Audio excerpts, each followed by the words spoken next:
pagbalik nila ng unit, kaagad si Keira na sinunggaban ng halik ni Logan. Para tuloy silang nag-honeymoon na. Teka lang, magbibihis muna ako.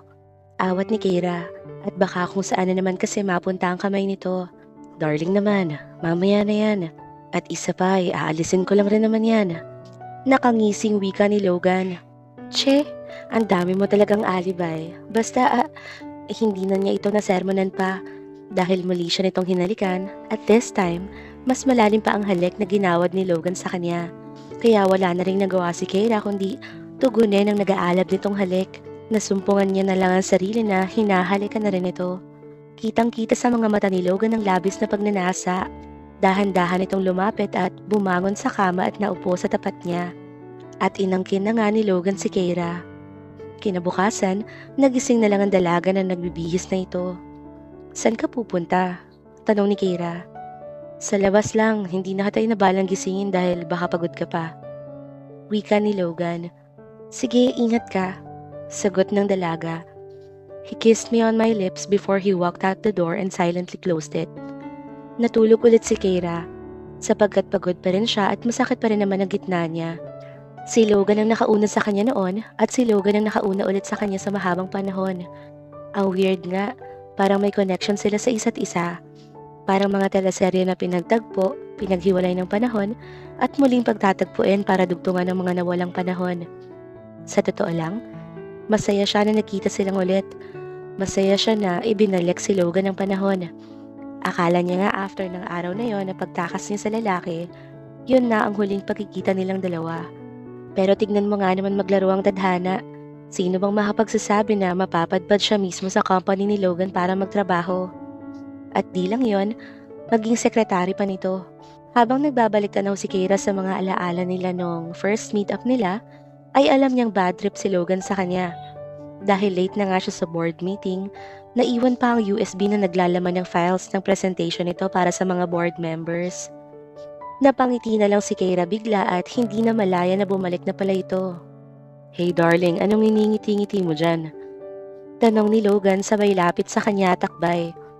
Umiling-iling si Keira dito, ngunit mukhang ayaw nitong maniwala kaya bigla siya nitong kiniliti sa tagiliran. Kaya napahagalpak na lang si Keira ng tawa. Wala talaga. Hindi nga, ano nga yun? Tanong ni Logan habang ayaw siyang tigilan na kilitiin. Kaya gumanti na rin si Keira ng kiliti at napuno ng saya at tawanan sa loob ng unit nila. Sayang, sana hindi na matapos pa. Dahil kahit hindi man aminin ni Keira dito ay napamahal na rin siya sa daddy ng kambal. 2 weeks later nang makabalik sila mula sa bakasyon nila ni Logan at aaminin ni Keira sa ilang araw na pagsasama nila doon ay mas nakilala niya pa ito. At mas lalo niyang nalaman kung ano siya sa likod ng pagiging sikat na business tycoon sa bansa. Heto nga at balik na sila sa LSGC. As usual, si Keira pa rin ang sekretary nito. Ayaw niya daw kasi ng iba. Ang sabihin niya lang, gusto niyang kasama siya lagi nang madali siya nitong mamanya kapag ginusto nito.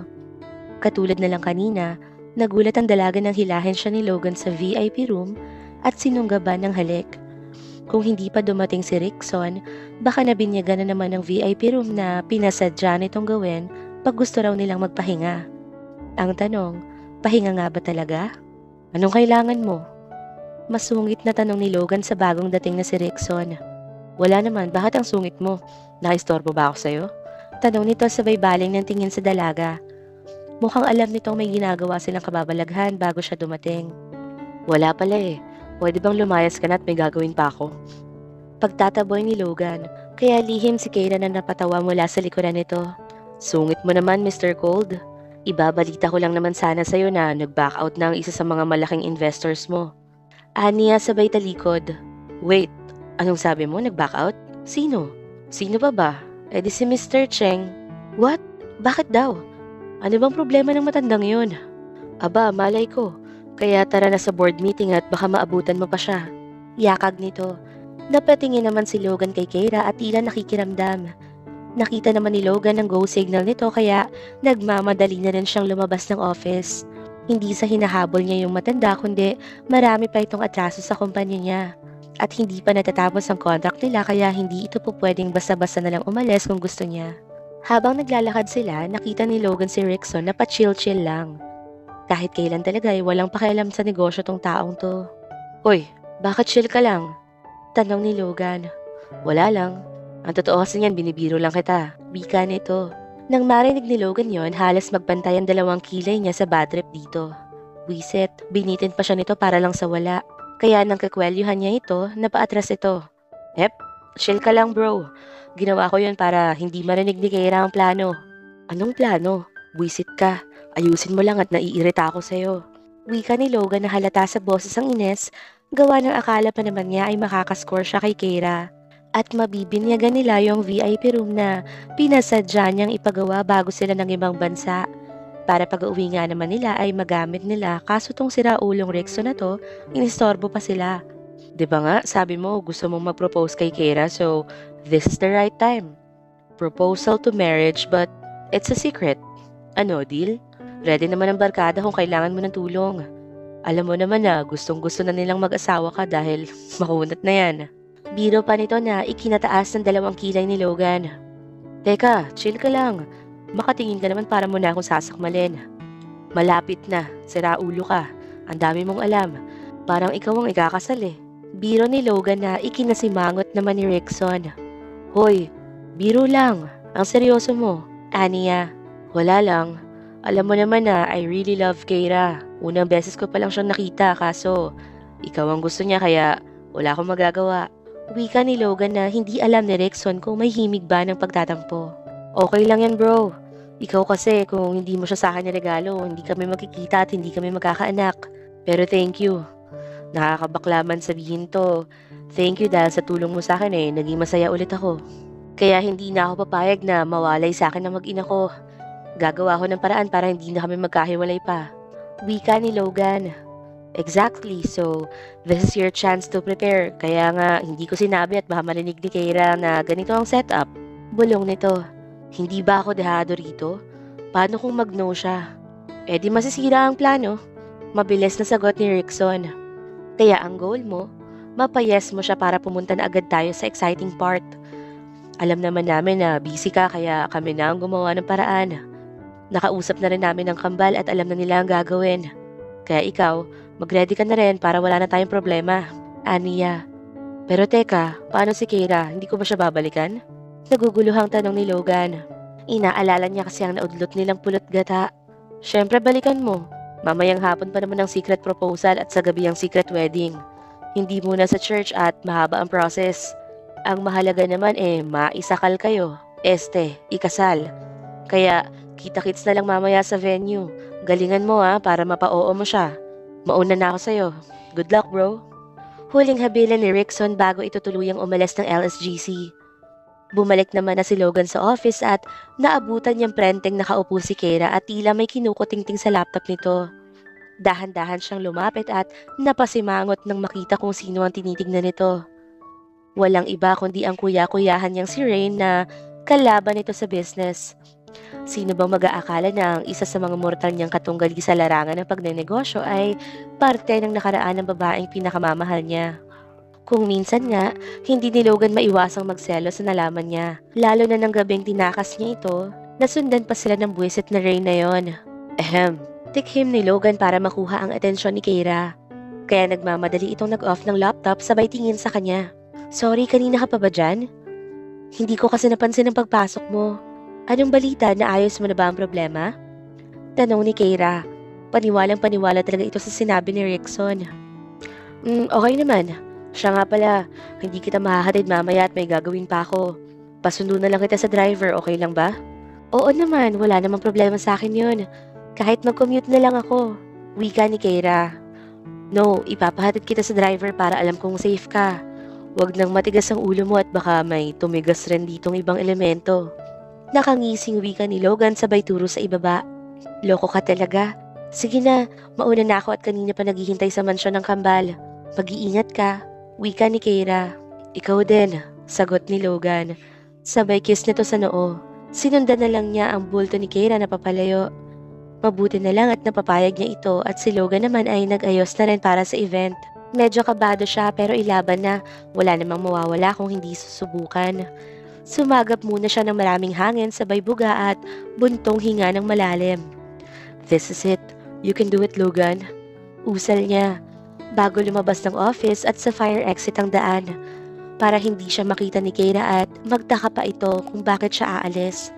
Ang hirap ng sitwasyon niya, pero wala siyang magagawa kundi makisama.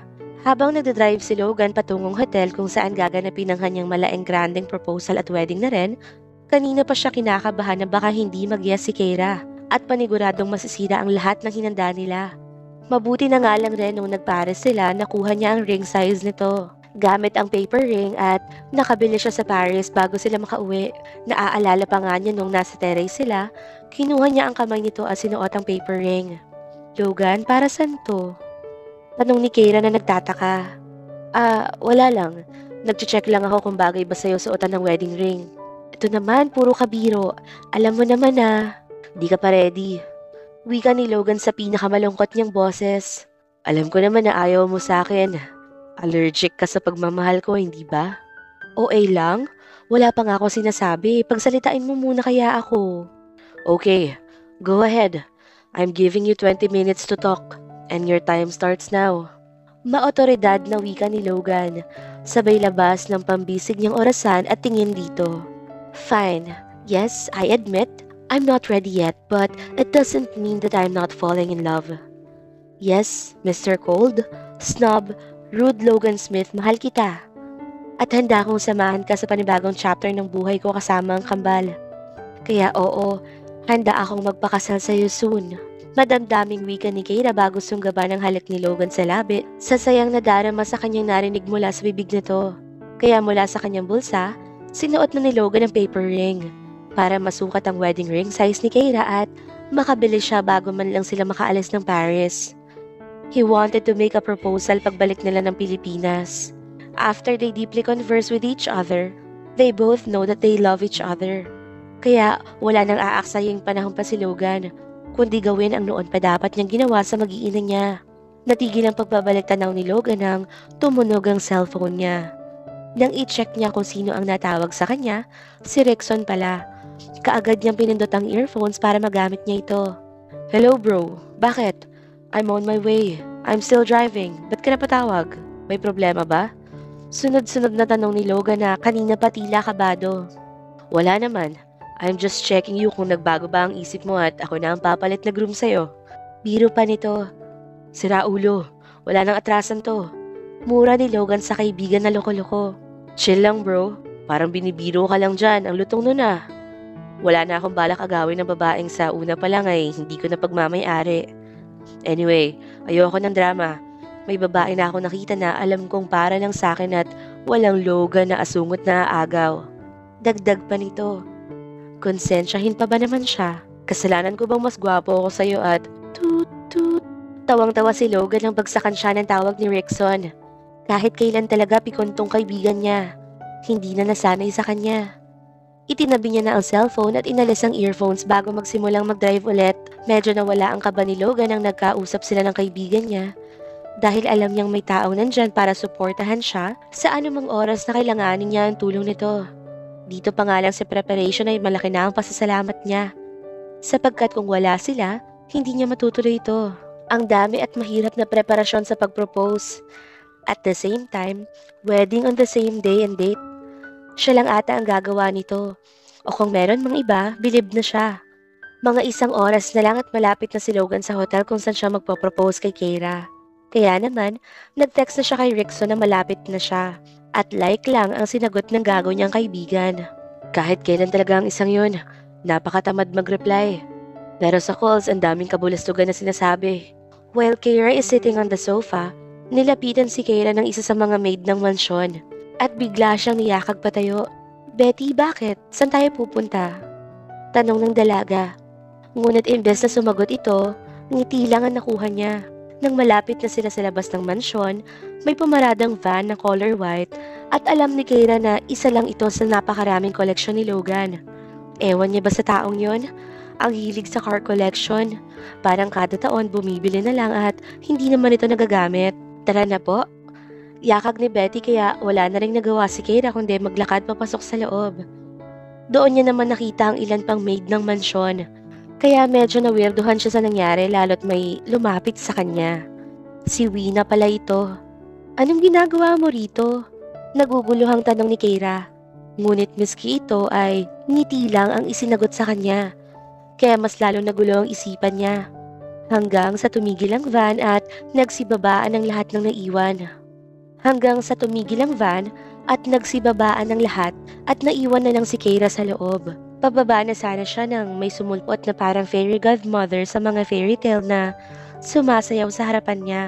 Napangiti si Keira sa galing nilang gumiling at sumayaw. Nang hawakan at alalayan siya nila pababa ng van, napangiti si Keira.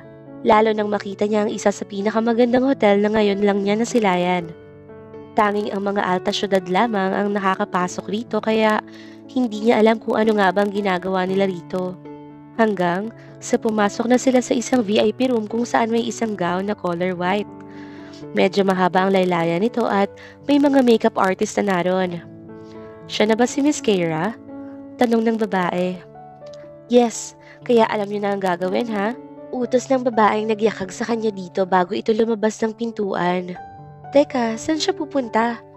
Tanong ni Keira sa makeup artist. Sa labas lang, kami na munang bahala sa'yo. Totoo nga palang napakaganda mo kaya ang swerte ng groom mo. Wika nito na sinadya pang hinaan ng huling sinabi kaya hindi na narinig ito ni Keira. Ano po? Tanong ni Keira. Wala po. Sige na Miss Keira, mag-relax ka lang at kami nang bahala sa'yo. Aniya. Sinimula na nitong ayusan si Keira at makalipas ang isang oras halos hindi niya na makilala ang kanyang sarili. Para siyang nabihisa ng bongga. Ako ba talaga to? Unang sambit at tanong ni Keira sa sarili. Yes, kayo nga po yan. Maganda naman po talaga kayo noon pa. Pinalabas lang po namin lalo. Kaya kung okay na po kayo at satisfied na sa makeup, pwede na po kayo mag-fit ng gown. Kung ano po yung mapili nyo. Utos nito. Wala namang angal si Keira at tumayo na para ma-fit ang sinasabi nitong dress. Nang makapamili na siya, halos magningning ang mga mata ng mga ito nang maisuot niya ang dress na tila kuhang-kuha ng modista ang size ng bewang niya. Fit na fit lamang ito sa kanyang katawan. Miski si Keira ay napapangiti sa ganda ng ayos at suot niya. Kahit naguguluhan pa rin ito kung bakit nangyayari ang lahat ng ito, ngayon ay nagpatianod na lang siya sa gusto ng panahon. Nang matapos siyang ayusan at makapamili ng dress, niyakag na siya ng isa na lumabas ng room. At nang makalabas si Keira ng room, sinalubong siya ng mga dancer na gusto siyang isayaw, kaya naman napapasayaw na rin siya sa ganda ng saliw ng musika ng oras na yon. Habang sa venue naman, kanina pa dinadaga ng kaba at nakakailang inom na ng bottled water si Logan. Kinakabahan siya para sa proposal niya para kay Keira. At ilang oras na lang rin naman ay nasa harapan niya na ang babaeng pinakamamahal. Ang tanging dahilan kung bakit niya nagagawa ang ganitong kakaibang sorpresa na hindi man lang hinagap sa kanyang isipan na gagawin niya ang lahat ng ito para kay Keira. At nang hudyat na ang pagkikita nilang dalawa, nagkagulatan pa sila nang lumapit si Logan kay Keira. Nandito ka rin? Tanong ni Keira na mukhang wala pa rin kamalay-malay sa nangyayari. Oo naman, naimbitahan lang ako rito. Biro ni Logan. Sira ka talaga, ano ba talagang meron? Tanong ni Keira. Bago kita sagutin sa tanong mo, halika, sumama ka sa akin. Yakag ni Logan kay Keira habang inaalalayan ito pababa ng hagdan. Naglalakad na sila pababa ng hagdan. Nang magsimulang magkwento si Logan. Alam mo naman na ikaw ang babaeng mamahalin ko. Wika ni Logan. Pangbabara ni Keira. Kaya ang mga audience nila ay natatawa habang nanonood sa big screen. Particular na ang mga employees ng LSGC at friends nilang dalawa. Darling naman, seryoso na kasi. Eto na nga, believe it or not, wala na akong gustong makasama pa kundi kayo ng kambal. Kaya, Keira Marcos, kung ako ang masusunod, ay ora mismo gusto na kitang pakasalan. Pero paano nga naman tayo ikakasal kung walang proposal? Aba, syempre, ang swerte mo naman, Aniya. Kaya ngayon, Miss Keira Marcos, wika ni Logan sabay luhod sa harap ni Keira.